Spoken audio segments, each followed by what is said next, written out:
Dear student, मैं महेंद्र सिंह चौहान आप सभी का हमारे online platform Shrikarni Academy and एजुटेक पर हार्दिक स्वागत करता हूं। Mahendra Singh Chauhan welcomes to all of you on our online platform Shrikarni Academy and एजुटेक. In our last class, we discussed about the plant reproduction and everything after the germination and fertilization.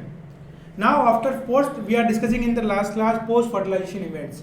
So, what are the post-fertilization events takes place in an embryo? In embryo sac, what are the changes takes place? How the zygotes form? All things we know about that. The zygote formation of the zygote, 2n diploid cell. How the zygote form? Zygote is a product of fertilization. Means one male gamete fuses with the another female gamete, one egg cell, and results in the formation of a diploid cell, and which results in the formation of zygote. Till the formation, zygote may convert in seed. Okay, what will the in short in conclusion I am saying that this is the male gamete. ये हमारा कोई male gamete है, and this is को female gamete. Fusion takes place, diploid cell, and what is this? This diploid cell is known as zygote, and zygote further convert into seed. तो पहले दो haploid cell जो है वो आपस में मिलते हैं और उनका फ्यूजन होता है.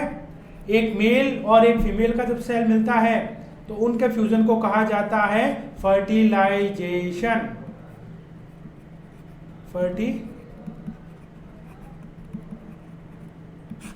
फर्टिलाइजेशन. तो फर्टिलाइजेशन से प्रोडक्ट क्या मिला? जाइगोट, जो बाद में कन्वर्ट होता है सीड में. ठीक है, और सीड में अंदर ही बात करें तो एम्ब्रियो का डेवलपमेंट होता है. तो ओव्यूल से बनता है सीड और ओवरी से बनता है फ्रूट, जो हम बता चुके हैं. अब बात करें, the zygote develops as the micropylar end of the embryo sac. ठीक है, तो जाइगोट क्या होता है? वो माइक्रोपाइलर एंड जो होता है एम्ब्रियो सैक का, वहां डेवलप होता है. जो हमने बात की ओव्यूल के 7 सेल 8 न्यूक्लियस स्टेज बात की थी. यहाँ एक सेल है, 3 antipodal cell and the central 2 polar nuclei और central cell.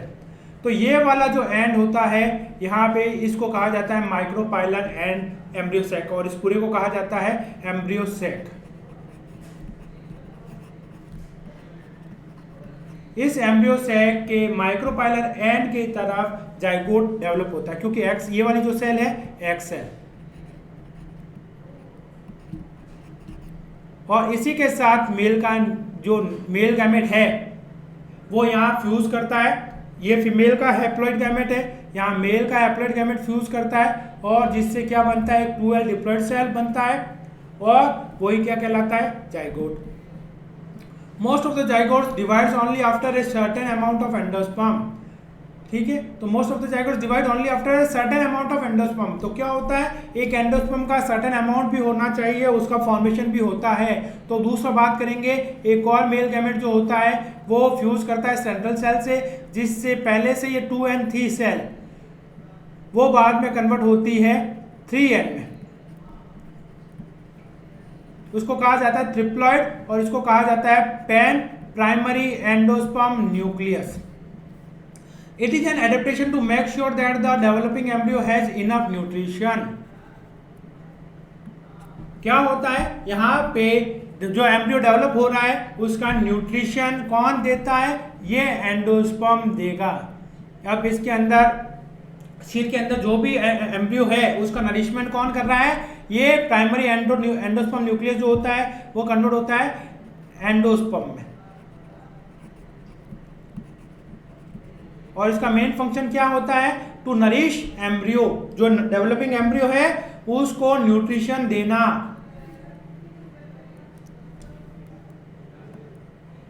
The zygote forms an embryo by the mitotic division. जो जाइगोट है वो एम्ब्रियो कैसे बनाएगा?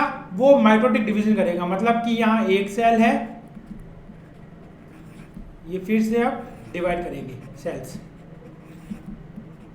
सारी की सारी 2n. तो इस तरह से ये जो डिवीजन होता है इसको कहते हैं माइटोटिक डिवीजन. तो जाइगोट में माइटोटिक डिवीजन से ही बात करेंगे एम्ब्रियो का डेवलपमेंट होता है. The embryo the early stages of the embryo development call embryogeny, और जो अर्ली स्टेजेस होगी, ये जो डिवीजन की अर्ली फेजेस होती है उसको एम्ब्रियोजेनी कहते हैं।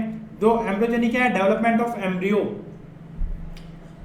Are the similar in both monocotyledons and dicotyledons. हम डाइकोट प्लांट की बात करें या मोनोकोट की बात करें तो दोनों में ये एम्ब्रियोजेनी की अर्ली फेजेस जो होती है वो सिमिलर होती है, सेम होती है, कोई चेंजेस नहीं होता है। ठीक है, तो एम्ब्रियोजेनी का प्रोसेस जो है दोनों में सेम है। 2n से आगे की फेजेस बन रही है। अब डाइकोट और मोनोकोट पता ही होगा, जैसे मैंने आपको कल एग्जाम बताया था, एग्जाम्पल इसका था। मोनोकोट में अगर बात करें तो व्हीट, राइस, पोएसी फैमिली, और डाइकोट में जैसे चना हो गया, बहुत सारे एग्जाम्पल्स हैं। चने की दाल हो गई, मसूर की दाल हो गई, जो ये दालें पढ़ते हैं अपन, सीरियल्स, तो डाइकोट्स के एग्जाम्पल्स हैं। नेक्स्ट बात करें हम, the sequence of events are given below. अब क्या क्या इवेंट्स होते हैं उनके बारे में डिस्कस करें। The zygote divides transversely to form 2 cells. क्या होता है, जाइगोट में पहले ट्रांसवर्स डिवीजन होता है, ठीक है, और जिससे क्या बनती है, एक सेल से 2 सेल बनेगी। जैसे एक सेल है यहाँ पे जाइगोट, तो इसमें ट्रांसफर डिवीजन हुआ इस तरह से, तो एक सेल से 2 सेल बनी। The cells toward the micropyle is the suspensor cell. अब ये नीचे वाली जो सेल होती है इसको कहा जाता है सस्पेंसर सेल।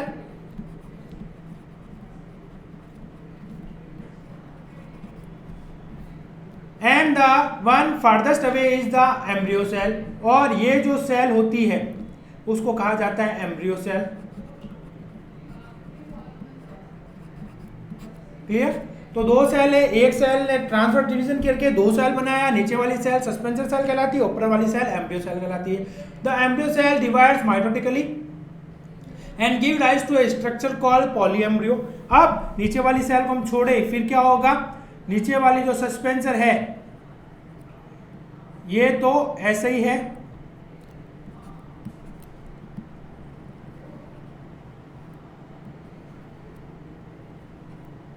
अब ऊपर वाली सेल जो है वो डिवाइड कर रही है।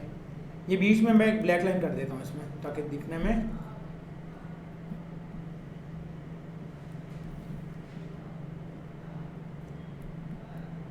जहां लाइन दिखे मतलब कि ये डिवीजन वाली है। ये तो हो गई सस्पेंसर वाली लाइन। अब इसके अलावा बात करें हम,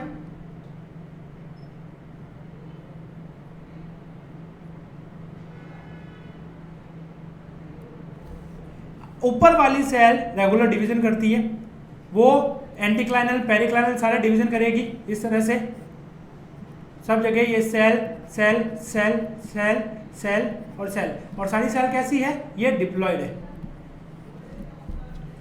तो इस स्ट्रक्चर को क्या कहा जाता है, ऊपर वाला स्ट्रक्चर जो है, ये वाला स्ट्रक्चर, ये कहलाएगा pro embryo.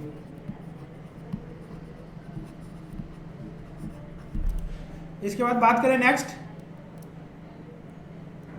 The embryo cell divides mitotically and give rise to a structure called pro embryo. हमने बात की एम्ब्रियो की जो सेल्स है वो माइटोटिकली डिवाइड कर रही है और उससे रिजल्टेंट क्या मिल रहा है, pro embryo. The remaining chain of the cells formed by the division of the suspensor cell is called the suspensor with a basal cell below. ठीक है, अब यहाँ पे मैंने बताया था रिमेनिंग जो चेन होगी नीचे वाली, वहां डिवीजन हो रहा है सस्पेंसर सेल, तो वहां की क्या कहलाएगा, वो सस्पेंसर पोर्शन कहलाएगा with a basal cell below, उसमें एक बेसल सेल होगी। ठीक है, एक पूरी चेन बनाएगी, डायग्रामेटिकली आपको दिखाते हैं। तो एक पूरी चेन इनकी बनती है, डिवीजन से बनती है, और डिवीजन भी कौन सा होगा, माइटोटिक डिवीजन होता है। एम्ब्रियो में भी माइटोटिक डिवीजन होगा, सस्पेंसर में यहाँ पर भी माइटोटिक डिवीजन होगा। तो सारी सेल कैसी होगी, यहाँ पर जो बात करेंगे वो सेल जो होगी वो होगी diploid. As the suspensor elongates, it pushes the embryonic cells deeper into the endosperm. तो जैसे ही होता है सस्पेंसर इलोंगेट्स होता है, it pushes the embryonic cells deeper, जो एम्ब्रियोनिक सेल्स को क्या करता है, अंदर की तरफ धकेल देता है, कहाँ की तरफ, एंडोस्पर्म में। ठीक है, टू गेट न्यूट्रिशन। सस्पेंसर बड़ा हो गया, सस्पेंसर ने क्या किया, एम्ब्रियोनिक जो सेल बन रही थी उसको ऊपर की तरफ और पीछे धकेला, कहाँ के, ताकि वो एंडोस्पर्म के कांटेक्ट में आए। और एंडोस्पर्म का हमने बात की, जो ट्रिप्लॉइड होता है उसका काम क्या होता है, वो डेवलपिंग एम्ब्रियो को क्या देगा, न्यूट्रिशन देगा, नरिशमेंट देगा, खाना देगा। कब देगा, जब वो उसके कांटेक्ट में आएगा। तो डेवलपिंग एम्ब्रियो को पीछे कौन धकेल रहा है, सस्पेंसर। और सस्पेंसर क्या होता है, एक चेन होती है लंबी सेल्स की, इलोंगेट करता है, जैसे हमने बात की अभी ये पिछले स्ट्रक्चर में। तो ये यहाँ पे इस तरह का बनता है, बाद में क्या होता है, ये एम्ब्रियो तो इस तरह से, यहाँ एम्ब्रियो तो इस तरह से हो जाएगा और ये नीचे एक चेन बन जाएगी। तो ये यहाँ पे ये बन रहा है और इसको धीरे धीरे अंदर की तरफ धकेलेगा बाद में एम्ब्रियो को, ठीक है। तो अभी हार्ट शेप बनेगा, अभी हम बताएंगे सारी स्ट्रक्चर। तो अंदर की तरफ धकेल रहा है और ये लंबी चेन की सेल्स बनी है यहाँ पे, ये सारी सेल्स है यहाँ पे। और ये वाला सेगमेंट क्या कहलाएगा, यहाँ पूरा ये वाला सेल वाला ये कहलाता है सस्पेंसर। और इसको तो अपने बात की है, प्रो एम्ब्रियो और एम्ब्रियोनिक सेल्स है, जो अभी सस्पेंसर इसको पीछे धकेल के किसके कांटेक्ट में ले आएगा, ये एंडोस्पर्म के कांटेक्ट में लिया था। As the suspensor elongate pushes the embryonic cells deeper into the endosperm to get the nutrition लेने के लिए। A few cells of embryo nearest to suspensor cell develop into a hypocotyle, ठीक है, and radicule। अब embryo के nearest की बात करें कि कुछ सेल जो होती है एम्ब्रियो की वो सस्पेंसर के नजदीक होती है, ठीक है, वो क्या बनाती है, हाइपोकोटाइल। और हाइपोकोटाइल से क्या बनेगा, रेडिकल। और रेडिकल से बात करेंगे तो किसका फॉर्मेशन होगा, रूट्स का फॉर्मेशन होगा। Other cells give rise to epicotyl, और जो ऊपर की तरफ होगी वो एपिकोटाइल बनाएगी, प्लूम्यूल बनाएगी और कोटिलिडॉन्स बनाएगी। मोनोकॉट है तो एक कोटिलिडॉन बनेगा, डाइकॉट है तो दो कोटिलिडॉन्स बनेंगे। और प्लूम्यूल मतलब कि यहाँ पे एपिकोटाइल वाले प्लूम्यूल से शूट का फॉर्मेशन होता है। क्लियर। तो दो पोर्शन होंगे, एक तो वो सेल्स जो सस्पेंसर के नियर है वो हाइपोकोटाइल सेल कहलाएगी, और जो आगे चल के रेडिकल बनाएगी और रेडिकल से रूट का फॉर्मेशन होगा। जो अदर सेल्स होती है ऊपर की तरफ उनको एपिकोटाइल कहा जाता है, ठीक है, जो कोटिलिडॉन्स के ऊपर जस्ट होती है। और ये दोनों हाइपोकोटाइल को हम कह सकते हैं कोटिलिडॉन के नीचे होती है। आपको यहां से इस तरह से बताते हैं, यहाँ की जो सेल्स होगी, तो यहाँ की सेल जो सस्पेंसर के कांटेक्ट में है ये तो क्या कहलाएगी, हाइपोकोटाइल। हाइपोकोटाइल। और ये क्या बनाएगी, रेडिकल, और रेडिकल से रूट का फॉर्मेशन होगा। ऊपर की बात करें रिमेनिंग कुछ सेल्स होगी, यहां हम बात करेंगे एम्ब्रियो डेवलपमेंट के, तो कुछ होगी एपिकोटाइल। एपिकोटाइल, और एपिकोटाइल से क्या होगा, प्लूम्यूल, शूट का डेवलपमेंट। और यहां से हम बात करेंगे शूट के साथ साथ ही और क्या बनेगा, कोटिलिडॉन्स बनेंगे। यहां बताया बीच में दो कोटिलिडॉन बन जाएंगे, एक कोटिलिडॉन इस तरह से और एक कोटिलिडॉन इस तरह से। डाइकोट है तो, और मोनोकोट है तो एक ही बनेगा, और वहां एक स्कूटुलम होता है कोटिलिडॉन, साथ में कोटिलिडॉन्स बन जाएंगे। किससे बनेंगे, रिमेनिंग सेल जो सस्पेंसर के कांटेक्ट में होगी वो हाइपोकोटाइल बनाएगी और रूट बनाएगी आगे चल के।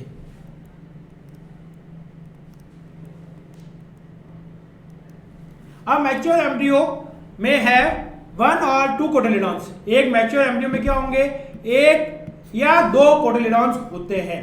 अब एक इसमें होगा मोनोकोट में, एक का मतलब क्या होता है, मोनो, तो मोनोकोट में एक कोटिलिडॉन्स होगा, ठीक है, जबकि डाइकोट में 2 कोटिलिडॉन्स होते हैं। The plumule is present at the apical end and the radical is towards the micropylar end, ठीक है। तो प्लूम्यूल कहाँ होगा, एपिकल है, टॉप पे होता है। वैसे बताया था आपको कि ये अगर एम्ब्रियो में बात करें 7 सेल 8 वाला, हालांकि अभी नहीं बचा है, फर्टिलाइजेशन के बाद सब कुछ खत्म हो जाता है। तो ये वाला जो रीजन होता है ये माइक्रोपाइलर कहते हैं। तो माइक्रोपाइलर ये सैंड से क्या बन रहा है, यहाँ पे रेडिकल बन रहे हैं, उससे क्या बन रही है, रूट्स। और ये एंटीपोडल सेल्स है ऊपर की तरफ वाली, यहाँ पे जो एंड्स है इसका अपोजिट, ये क्या बनाएगी, प्लूम्यूल, जो शूट बनाती है। तो प्लांट में 2 पोर्शन होते हैं, एक रूट और एक शूट। तो रूट तो रेडिकल से माइक्रोपाइलर एंड से बनता है, और जो प्लूम्यूल होता है शूट वो ऊपर वाला एंड से बनता है, ठीक है, जिसमें एक कोटिलिडॉन होगा, मैच्योर एम्ब्रियो में क्या हो गए, या तो एक कोटिलिडॉन होगा या दो कोटिलिडॉन्स होंगे। एक कोटिलिडॉन्स है तो मोनोकॉट कहलाएगा, दो कोटिलिडॉन है तो डाइकोटिलिडॉन कहलाएगा। अब मोनोकोटिलिडॉन में बात करें मोनोकॉट्स में, तो मोनोकॉट्स में जो सिंगल कोटिलिडॉन होता है वहां स्कूटेलम टर्म यूज किया जाता है। As the embryo develops, the integument cells become lignified and form a covering called testa। ठीक है, जब एम्ब्रियो डेवलप हो जाता है द इंटेग्यूमेंट सेल्स क्या हो जाती है, लिग्निफाइड हो जाती है इंटेग्यूमेंट की सेल्स, और एक कवरिंग बनाती है जिसको टेस्टा कहा जाता है या सीड कोट कहा जाता है। तो हम बात करेंगे एम्ब्रियो में, हमने एम्ब्रियो के बारे में इस तरह का पढ़ा था।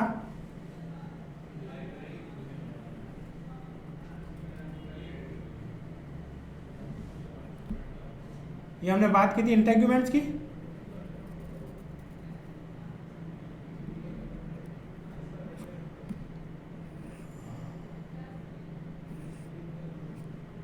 तो कुछ इस तरह से।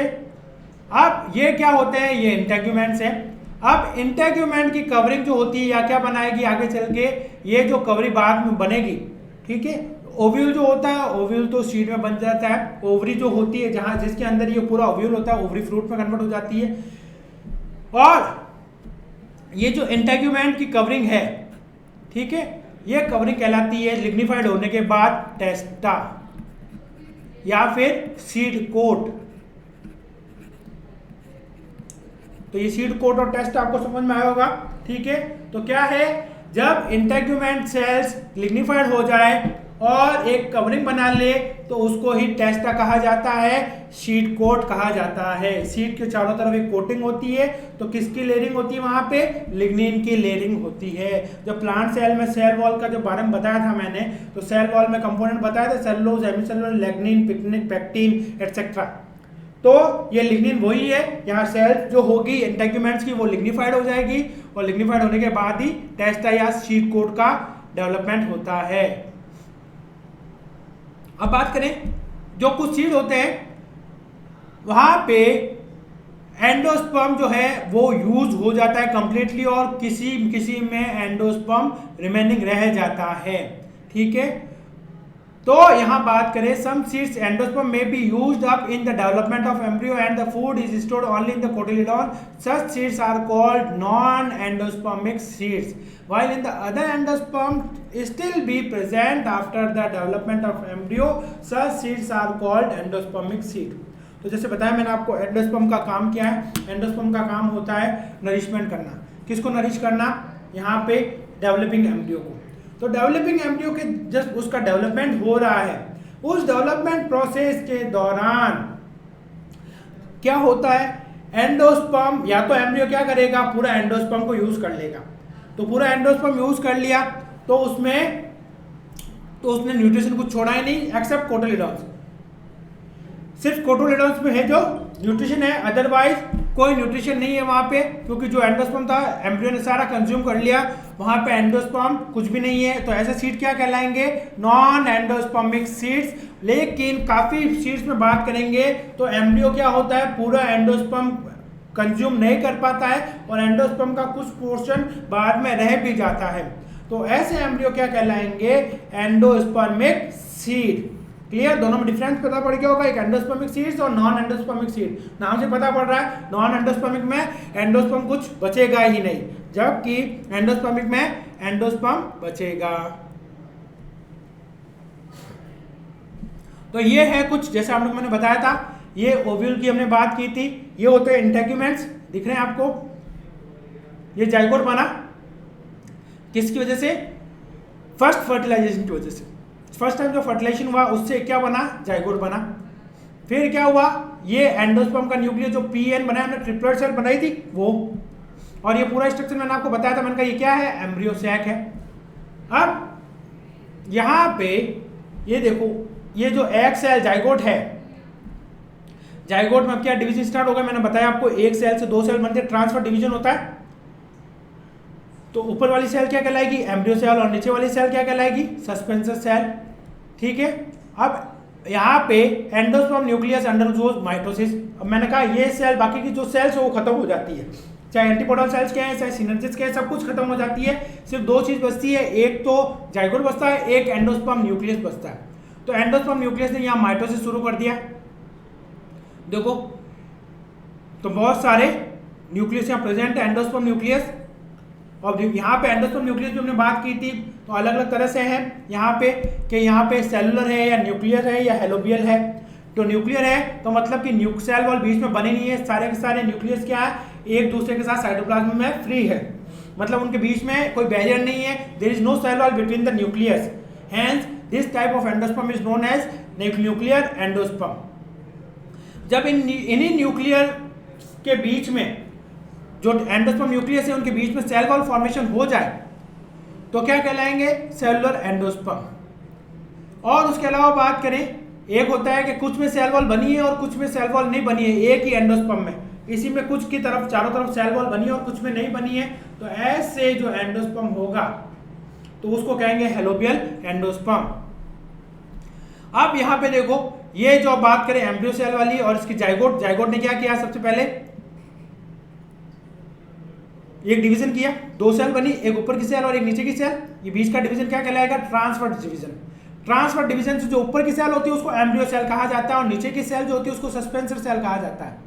अब एम्ब्रियो सेल जो है फिर से डिवाइड कर रही है, देखो यहाँ पे डिवाइड कर रही है और नीचे जो एक सस्पेंसर है ही है।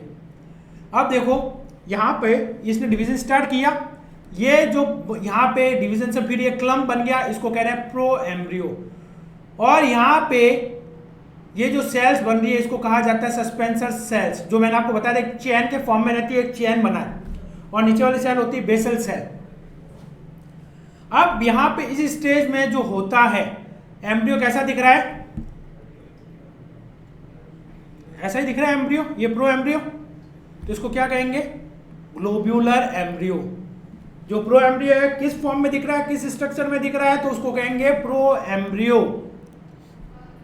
क्लियर, ये चीज सारी समझ में आई होगी। जाइगोट ने डिवाइड किया, दो सेल बने हैं, एक ऊपर की सेल और एक नीचे की cell. Upper cell is known as the embryo cell and where is the basal cell is known as the suspensor cell, and embryo cells again divides and form the proembryo, and the lower suspension cell also becomes multiply through mitosis and form the suspenser cell, and the lowermost cell is known as the basal cell. Okay, and all divisions are which kind of mitosis.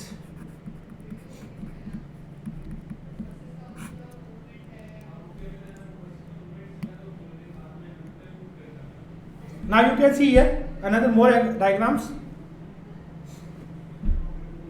What will happen after to next? जब हमने ये बात की, यहाँ इस stage के बाद globular shape के बाद क्या होगा, एम्ब्रियो क्या होगा, ये कैसे बन रहा है, हार्ट बन रहा है, तो इसको क्या कहेंगे, हार्ट शेप एम्ब्रियो। तो एम्ब्रियो क्या होता है, अंदर की तरफ आता है, क्यों आता है, एंडोस्पर्म के कांटेक्ट में आने के लिए, ठीक है। और पुशिंग का काम कौन कर रहा है यहाँ पे, सस्पेंसर सेल। फिर यहाँ बात करेंगे next, embryo in the ovule. Embryo जो होता है ओव्यूल में होता है इस तरह से। फिर नेक्स्ट बात करें इस तरह से, तो ये देखो एम्ब्रियो हैविंग टू कोटिलेडॉन्स, कोटिलेडॉन्स है, ये देखो एक कोटिलेडॉन ये, दूसरा कोटिलेडॉन ये, तो दो कोटिलेडॉन बन गए, मतलब कि एक कौन सा प्लांट है, डाइकोट है,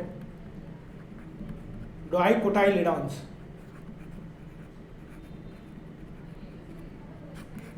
डाइकोटिलेडॉन्स है। तो ये डिफरेंट स्टेजेस है एम्ब्रियो डेवलपमेंट की, जो सारी बताई मैंने आपको। ग्लोब्यूलर, हार्ट शेप, इसको टॉर्पिडो कहा जाता है। फिर यहाँ पे ये जो अंदर की तरफ धस गया है, यहाँ पे अंदर की तरफ एम्बेडेड हो गया है, results in the formation of the cotyledons. और ये वाला जो लोअर बेसल पोर्शन होता है जो रेडिकल बनाता है, और ये वाला जो पोर्शन हमने बताया था ये शूट एपेक्स एपिकल पोर्शन होता है, इसको एपिकोटाइल कहते हैं, इसको कहते हैं हाइपोकोटाइल। और ये बनाएगा रूट, ये बनाएगा शूट, यहाँ से लीफ प्राइमोर्डिया का ओरिजिनेशन होना इनिशिएट हो जाता है।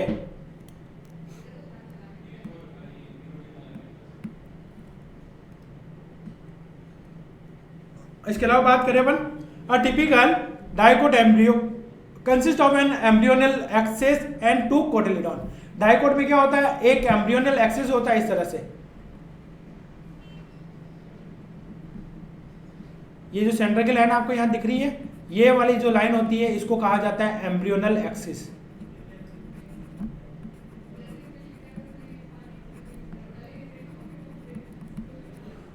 क्लियर? और उसके चारों ये दोनों क्या है, ये कोटिलिडॉन है, ये भी कोटिलिडॉन है। तो कितने कोटिलिडॉन्स हो गए?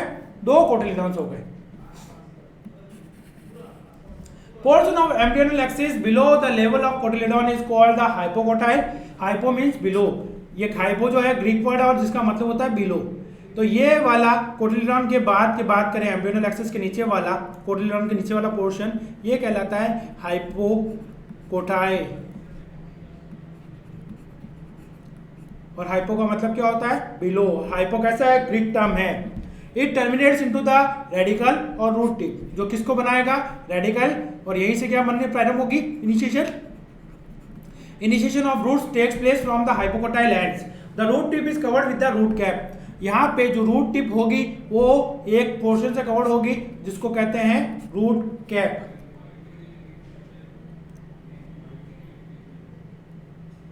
और टिपिकल मोनोकोट एम्ब्रियो में बात करें तो वहां पर सिर्फ एक ही कोटिलिडॉन होगा, consist of embryonal axis and 1 कोटिलिडॉन।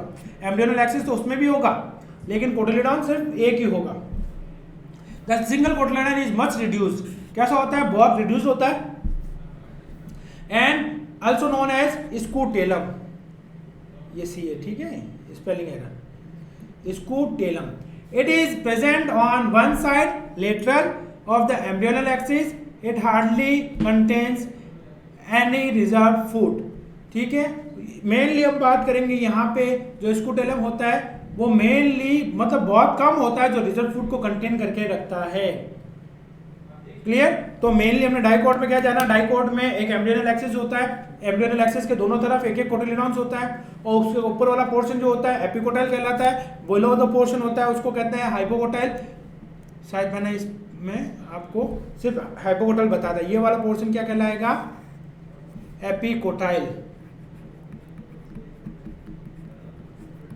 और ये क्या बना रहा है? प्लूम्यूल और शूट।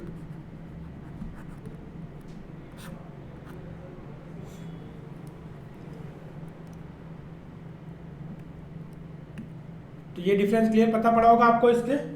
तो मोनोकोट में बात करेंगे तो मच रिड्यूस्ड होगा यहाँ पे, और स्कूटेलम बनाता है यहाँ पे एक साइड में होता है एम्ब्रियोनल एक्सिस के, और यहाँ पे इसमें बहुत कम रिजर्व फूड होता है।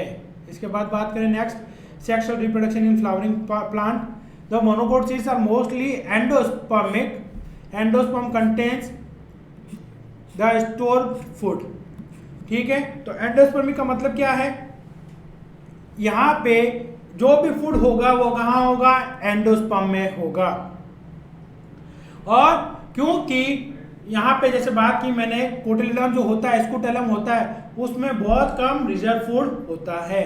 Scutellum is attached to the endosperm. Scutellum जो है वो ऑटोमेटिकली एंडोस्पर्म से अटैच होता है। ऑन द अदर साइड, दूसरी तरफ, portion of the embryonal axis above the attachment of the scutellum is called hypocotyle. It has a radical and root cap enclosed in the undifferentiated sheet called coleorhiza. तो यहाँ पे embryonal axis के बात करें तो scutellum होगा ऊपर की तरफ, और यहाँ इस तरह से, ये अगर ये एम्ब्रियोनल एक्सिस है तो ये कहलाता है स्कूटेलम। ठीक है, इस तरह से। और यहां पे स्कूटेलम किससे अटैच होता है? यहां पे एंडोस्पर्म से। और the portion embryonal axis above the attachment of the scutellum is called hypocotyl. यहां हाइपोकोटाइल, फिर वापस से ऊपर की तरफ एपिकोटाइल, और एपिकोटाइल से क्या बनेगा? शूट बनेगा, प्लूम्यूल बनेगा। और जबकि हाइपोकोटाइल से बात करेंगे तो रेडिकल बनता है, और वो पे उसके रेडिकल का पोर्शन बात करें तो रूट कैप से कवर्ड होता है, और बाद में वो कोलियोराइजा में कन्वर्ट होता है। क्लियर? तो आप देख सकते हैं portion above of the embryonal axis above the attachment of the scutellum. जो स्कूटेलम के ऊपर की तरफ एम्ब्रियोनल एक्सिस का पोर्शन होता है वो हाइपोकोटाइल बनाता है। It has a radicle root cap enclose in undifferentiated sheath coleorhiza. अब ये जहाँ पे कवर्ड होता है उसकी कवरिंग को कोलियोराइजा कहा जाता है। You can say here a dicot embryo. Dicot में हमने बात की, ये 2 कोटिलिडॉन्स बनाए थे, ये रेडिकल बनाया था और रेडिकल के ऊपर की तरफ रूट कैप, ठीक है। और ये प्लूमल वाला पोर्शन मैंने कहा था लिफ प्राइमोर्डिया का इनिशिएशन यहीं से होता है, और ये वाला हाइपोकोटाइल है। हाइपोकोटाइल से क्या हो रहा है, रूट का initiation, radicle portion root cap. जबकि यहाँ बात करें यहाँ पे मोनोकोट के लिए, तो मोनोकोट में ये शूट एपेक्स होता है, ये नीचे वाला रेडिकल होता है जैसे भी आपको मैंने बताया थोड़ा सा रे डायग्राम में, और उसके नीचे उसके ऊपर कवर होती है रूट कैप। रूट कैप के सराउंडिंग प्रोटेक्टिंग अनडिफरेंशिएटेड सेल्स की शीट होती है जिसको कहते हैं कोलियोराइजा, ठीक है। तो ऊपर की तरफ शूट एपेक्स, नीचे की तरफ रूट एपेक्स, तो radicle, root cap, coleorhiza, shoot apex and coleoptile. तो कोलियोप्टाइल कहाँ हो गया, शूट के लिए, कोलियोराइजा कहाँ हो गया, रूट के लिए। तो हमारे डिफरेंस में काम आएगा, मैं आपको बताऊंगा, डिफरेंस की मैंने स्लाइड बना रखी है। ये सारे एग्जाम साल आपके टेक्स्ट बुक से लिए गए हैं, जो डायग्राम्स हैं आपके। तो ये क्लियर आपको समझ में आया होगा ये चीज़ कि एक मैच्योर्ड एम्ब्रियो मोनोकोट और डाइकोट दोनों का डिफरेंशिएशन आपको क्लियर इस पिक्चर में आपको दिख रहा होगा। तो मोनोकोट में बात करें तो सिंगल कोटिलिडॉन है, जबकि डाइकोट में बात करें तो 2 कोटिलिडॉन्स हैं। आपके सामने पिक्चर में क्लियर आपको दिख ही रहे। अब बात करेंगे नेक्स्ट, आपको एक चीज़ और क्लियर हो गई कि कोलियोप्टाइल कहाँ पोर्शन होता है, ये सूट का पोर्शन होता है। जबकि बात करेंगे कोलियोराइजा किसका पोर्शन होता है, रूट के चारों तरफ जो पाया सराउंडिंग में जो एरिया होता है उसको कोलियोराइजा कहते हैं। Means coleorhiza is related with the root, whereas coleoptile is related with the shoot. Okay, next बात करें हम, मैच्योर एम्ब्रियो के डायग्राम्स हो गए। अब फॉर्मेशन ऑफ सीड की बात करें तो सीड का फॉर्मेशन किस तरह से होता है। A seed can be defined as a mature fertilized ovule. मैंने आपको स्टार्टिंग में बताया था सीड किससे बनता है, ओव्यूल जो होता है वो किस में कन्वर्ट होगा, सीड में। इसके साथ साथ एक और चीज बता देता हूं आपको, और साथ में हमने एक ओवरी पढ़ी थी फीमेल रिप्रोडक्टिव ऑर्गन में। तो ओवरी क्या बनाती है, फ्रूट। जो हम फ्रूट खाते हैं वो किसका रिजल्टेंट है, ओवरी का। और फ्रूट के अंदर जो शीड होता है वो शीड किसका पार्ट है, ओव्यूल का, ठीक है। जो शीड है, शीड हम वापस से अगर उसको रोप देंगे, भूमि में डाल देंगे, प्लांटेशन कर देंगे, if you planted into the soil it can grow into a new plant. तो शीड होता है ना कि फ्रूट से होता है, और शीड होते कहाँ है, फ्रूट के अंदर। तो शीड क्या है, is defined as a mature fertilized ovule. तो जब फर्टिलाइजेशन होगा, और फर्टिलाइजेशन बता चुका हूं मैं, मेल और फीमेल की एग सेल का फ्यूजन हुआ है तो उससे फर्टिलाइज्ड ओव्यूल है, और उसी से क्या बन रहा है, सीड बन रहा है। उसके पास क्या है, एक एम्ब्रियो होता है, और एम्ब्रियो की वजह से ही नया प्लांट बनता है। Stored food material in the cotyledons और endosperm and protective seed coat. क्या क्या होगा, सीड के चारों तरफ एक मैंने कोट बताया था जो लिग्निफाइड होता है, जिसको टेस्टा कहा जाता है, ठीक है। और उसके साथ साथ उसमें क्या होगा, कोटिलिडॉन्स होते हैं। अब मोनोकोट है तो एक कोटिलिडॉन होगा, डाइकोट है तो 2 कोटिलिडॉन्स होंगे। उसके अलावा एपिकोटाइल वाला पोर्शन होगा, हाइपोकोटाइल वाला पोर्शन होगा, ठीक है। उसके नरिशमेंट के लिए क्या होगा, उसमें एंडोस्पर्म होगा, और डिपेंड करता है नॉन एंडोस्पर्मिक सीड है या एंडोस्पर्मिक सीड है। नॉन एंडोस्पर्मिक में एंडोस्पर्म कुछ बचेगा ही नहीं, एम्ब्रियो के डेवलपमेंट में सारा एंडोस्पर्म कंज्यूम हो जाता है। जबकि यहाँ पे नॉन एंडोस्पर्मिक में सीड में एंडोस्पर्म रिमेन रहता है after the development of embryo. के डेवलपमेंट ऑफ एम्ब्रियो पूरा हो जाए उसके बाद भी कुछ हद तक एंडोस्पर्म देखने को मिलता है, वहाँ पे रिजर्व रहता है। और उसके अलावा उसके चारों तरफ, सीड के चारों तरफ क्या हो जाती है, एक प्रोटेक्टिव सीड कोट बन जाता है। और ये किससे बनता है, इंटेग्यूमेंट से बनता है। इंटेग्यूमेंट की सील जो सेल्स होती है, इंटेग्यूमेंट की सेल्स के चारों तरफ एक लिग्निफाइड लेयरिंग बन जाती है। उस लिग्निफाइड लेयरिंग को क्या कहा जाता है, सीड कोट, या फिर इसी को कहा जाता है टेस्टा।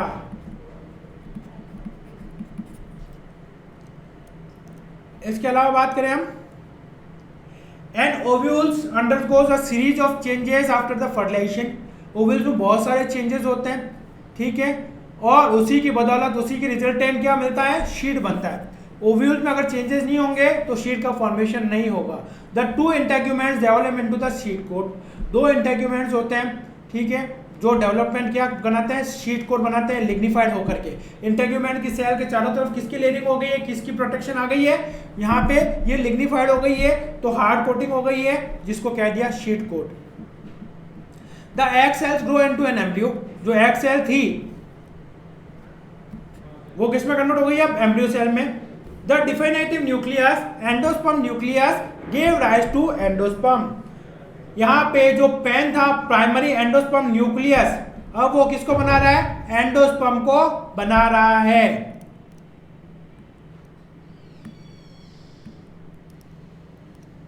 अब बस हमारे काफी चीज पोर्शन है, ठीक है। इसके अलावा टाइप्स ऑफ सीड्स और भी कुछ जो पोर्शन रिमेनिंग रह गया है उसको हम हमारी नेक्स्ट क्लास में कंप्लीट करेंगे। तो आज की इस क्लास में इतना ही। I hope you will definitely got all the points which I told you in this video. So आप अगर if you have any doubt any query you can ask me, तो you can mention in the comment box. Comment box में आप कुछ भी हो, आपके मन में डाउट है, कोई क्वेरी है जो आपको पसंद ना आया हो, तो आप कमेंट बॉक्स में लिखिए और मुझसे पूछ सकते हैं। जैसे ही मुझ तक पहुंचेंगे मैं आपको उसका रेस्पॉन्ड कर दूंगा, ठीक है। तो इसी के साथ मैं महेंद्र सिंह चौहान आपसे आगे चाहूँगा। जय हिंद।